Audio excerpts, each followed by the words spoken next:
राजेश हमेशा से एडवेंचर पसंद करता था। गांव वालों की बातें सुनकर उसके मन में जिज्ञासा और बढ़ गई थी।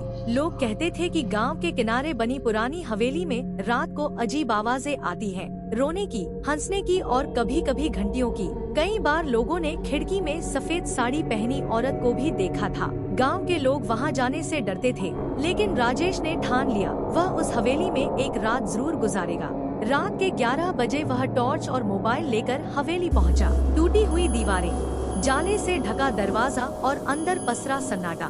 दिल की धड़कनें तेज हो गई। जैसे ही उसने दरवाजा खोला, चरमराने की आवाज पूरे आंगन में गूंज उठी। हवेली के अंदर की हवा ठंडी थी, जैसे कोई बर्फ की परत जमा हो। उसने सोचा यह उसका वहम है। तभी अचानक ऊपर से पायल की झंकार सुनाई दी। राजेश ने टॉर्च ऊपर डाली। सीढ़ियों के मोड़ पर सच में सफेद साड़ी पहनी एक औरत खड़ी थी। उसका चेहरा बालों से ढका हुआ था।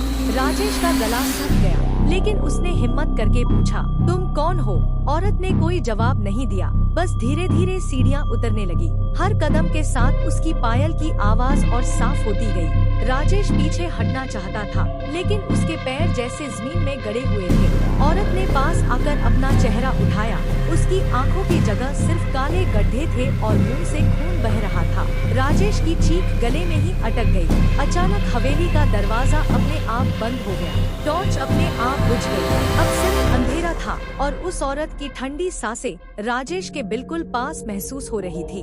अगली सुबह जब गांव वाले हवेली के बाहर पहुंचे, तो दरवाजा खुला था। जमीन पर राजेश का मोबाइल पड़ा था, लेकिन राजेश कहीं नहीं था। उस दिन के बाद से हवेली की खिड़की पर 2 परछाइयां दिखने लगी, एक उस औरत की और दूसरी राजेश की।